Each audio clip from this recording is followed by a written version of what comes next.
নমস্কার বন্ধুরা, চলে আসলাম আবার লাইভে আজকে নতুন একটা টপিক নিয়ে। তো আশা করি সবাই ভালো আছেন। সবাইকে শুভ দুপুর। তো অ্যাকচুয়ালি আমি কালকের দিনের কিছু কথা আপনাদের সাথে ডিসকাস করতে চাইছি, তারপর আমরা আজকে নতুন একটা জিনিস নিয়ে কথা শুরু করব, আলোচনা শুরু করব। তো অ্যাকচুয়ালি কালকে আমি একটা লাইভ ভিডিও করেছিলাম, and that was my first live video in my life.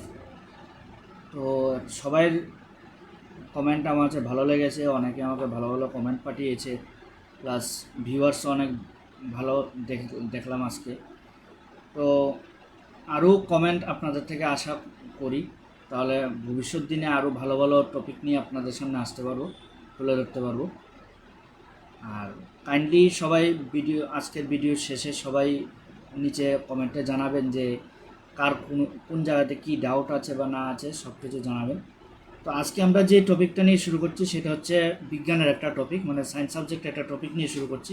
সেই টপিকটার নাম হচ্ছে চেঞ্জেস অ্যারাউন্ড আস, মানে আমাদের চারপাশে যা যা পরিবর্তন হচ্ছে, সেটা ভৌতিকও হতে পারে, ফিজিক্যাল চেঞ্জ হতে পারে, কেমিক্যাল চেঞ্জ হতে পারে, রাসায়নিক পরিবর্তন, বা সেটা পরিবর্তন হতে পারে বা অপরিবর্তিত পরিবর্তন হতে পারে, রিভার্সিবল অ্যান্ড ইরিভার্সিবল চেঞ্জেস। তো এখন কথা হচ্ছে কি, মানে আমাদের প্রথম আমরা বেসিক থেকেই শুরু করছি যে আমাদের চারপাশে কী কী ধরনের পরিবর্তন হচ্ছে। যেমন আমি যদি বলি যে দিন থেকে রাত্র হচ্ছে বা রাত্র থেকে দিন হচ্ছে, ঋতুর পরিবর্তন হচ্ছে, যেমন এখন গরম লাগছে, রাত্রে লাগে ঠান্ডা, বা অনেক ধরনের পরিবর্তন আসছে। তারপরে আবহাওয়ার পরিবর্তন হচ্ছে। তারপরে আমরা যদি একটা এই লোহার দোকানে যাই, সেটাকে গরম করে পিটিয়ে সেটাকে অন্য একটা জিনিস তৈরি করা হচ্ছে, তো সেটাও একটা পরিবর্তন। তো তো এই পরিবর্তনগুলোকে আমাদের চারপাশে চারটা ভাগে ভাগ করা যায়। একটা হচ্ছে রিভার্সিবল চেঞ্জ, মানে পরিবর্তিত পরিবর্তন। মানে রিভার্সিবল চেঞ্জ বলতে এমন একটা জিনিস, যে জিনিসটা আপনি মানে পরিবর্তন করতে চাইছেন, সেটাকে আবার পুনরায় তাকে আগের জায়গাতে নিয়ে আসা যাবে। সেকেন্ড পরিবর্তন হচ্ছে ইরিভার্সিবল চেঞ্জ, মানে অপরিবর্তিত পরিবর্তন। মানে আপনি এই পদ্ধতির মধ্যে যে জিনিসটা পরিবর্তন করবেন, সেটাকে আবার মূল জায়গাতে নিয়ে আসতে পারবেন না।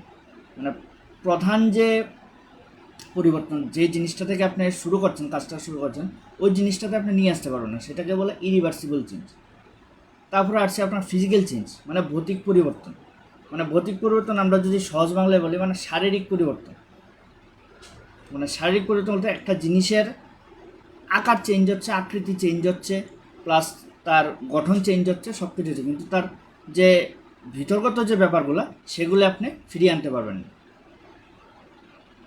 আর কেমিক্যাল চেঞ্জ হচ্ছে মানে দুইটা তিনটা, যে যদি আমি বলি যে ওয়াটার এবং কার্বন ডাইঅক্সাইড যদি একসাথে,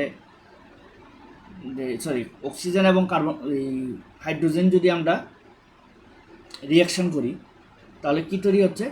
ওয়াটার তৈরি হচ্ছে, মানে H2 plus O2 equals to H2O। ঠিক আছে? তো মানে জল তৈরি হচ্ছে। তো এটাকে বলে কেমিক্যাল, মানে রাসায়নিক পরিবর্তন।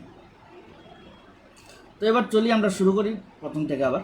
তো রিভার্সিবল চেঞ্জ মানে পরিবর্তিত পরিবর্তন, যে জিনিসটা, সেটা হচ্ছে মানে বললাম তো, যে জিনিসগুলা আপনি আবার আগের জায়গাতে নিয়ে আসতে পারবেন। আর ইরিভার্সিবল চেঞ্জ হচ্ছে জিনিসগুলোকে আপনি আগের জায়গাতে নিয়ে আসতে পারবেন। যেমন রিভার্সিবল চেঞ্জ মানে পরিবর্তিত পরিবর্তনের উদাহরণ যদি আমরা বলি, যেমন ফ্রিজিং ওয়াটার ইনটু আইস, মানে জলটাকে যদি আমরা বরফে কনভার্ট করি, তা আপনি ইচ্ছা করলে ধরুন সেটা আবার কনভার্ট করে আনতে পারবেন, জলে কনভার্ট করতে পারবেন। তারপরে নেক্সট হচ্ছে মেল্টিং ওয়াক্স, মানে আমরা যে মোম গলাই, তো মোমটা গলার পরে যেই পার্টিকেলসটা আপনার নিচে থাকে, সেটাকে দিয়ে আপনি নতুন করে আবার একটা মোম তৈরি করতে পারবেন। তো সেটাকে বলছে রিভার্সিবল চেঞ্জ, মানে পরিবর্তন, মানে সেটাকে আপনি আবার পরিবর্তন করতে পারবেন।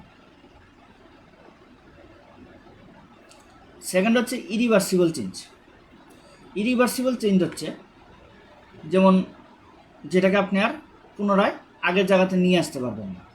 যেমন আমি যদি একটা কেক বানাই, তো কেকের মধ্যে অনেক ধরনের ম্যাটেরিয়ালস আমরা অ্যাড করি, যেমন বেকিং সোডা, বেকিং পাউডার, তারপর যে মানে কেক ইনগ্রিডিয়েন্ট যেগুলি থাকে, মানে যেমন চকলেট ফ্লেভার যে এরকম কিছু থাকে, যেই ফ্লেভারই আমরা অ্যাড করি।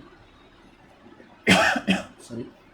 তো আপনি যখন কেকটা বানাবেন, বেক করার পরে যখন কেকটা আপনার তৈরি হবে, তো সেটার মধ্যে যে পার্টিকেলসগুলো আপনি অ্যাড করেছেন সেটাকে তো আপনি আর ফিরিয়ে আনতে পারবেন না, ঠিক আছে? তো ওইটা হচ্ছে ইরিভার্সিবল চেঞ্জ। তারপরে আমরা যে কাঠ জ্বালাই, মানে জ্বালানি যে ব্যবহার করি, বার্নিং অফ উড, তো এই ক্ষেত্রে কি দেখা যাচ্ছে যে আমরা জ্বালানি মানে কাঠটাকে যদি আমরা আগুনে দিয়ে দিই, কাঠটা জলে পুরো ছাই হয়ে যাচ্ছে, তো আমরা কি পাচ্ছি নিচে? শুধু ছাই পাচ্ছি, অ্যাশ পাচ্ছি, আমরা কালো কালারের অ্যাশ আমরা পাচ্ছি। তো ওই অ্যাশটা থেকে কি আপনি কাঠ তৈরি করতে পারবেন? পারবেন না। তো ওইটাকে বলছে ইরিভার্সিবল চেঞ্জ।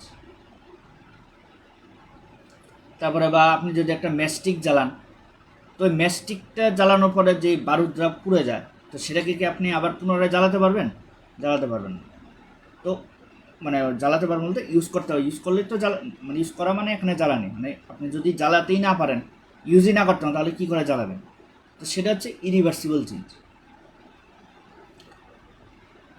তারপরে আমরা নেক্সট যে টপিকে আসবো সেটা হচ্ছে ফিজিক্যাল এবং কেমিক্যাল চেঞ্জ, মানে ভৌতিক পরিবর্তন এবং রাসায়নিক পরিবর্তন। তো ভৌতিক পরিবর্তন হচ্ছে এমন একটা পরিবর্তন যে পরিবর্তনে, মানে ফিজিক্যাল চেঞ্জ হচ্ছে সাচ টাইপস অফ চেঞ্জ যেখানে ফিজিক্যাল প্রপার্টিসগুলো এফেক্ট হয়, মানে তার ভৌতিক বৈশিষ্ট্যগুলো শুধু এফেক্ট হয়। যেমন তার আকার চেঞ্জ হয়, তার যে সাইজ হয় ছোটোর থেকে বড় হয় বা বড়োর থেকে ছোটো হয়। তারপরে স্টেট অফ ম্যাটার, মানে একটা ম্যাটারের যে স্টেট, হয়তো সলিড স্টেট আছে সেটা লিকুইডে কনভার্ট হয়, বা লিকুইড আছে লিকুইড থেকে গ্যাসিয়াসে কনভার্ট হয়, বা ভাইস ভার্সা।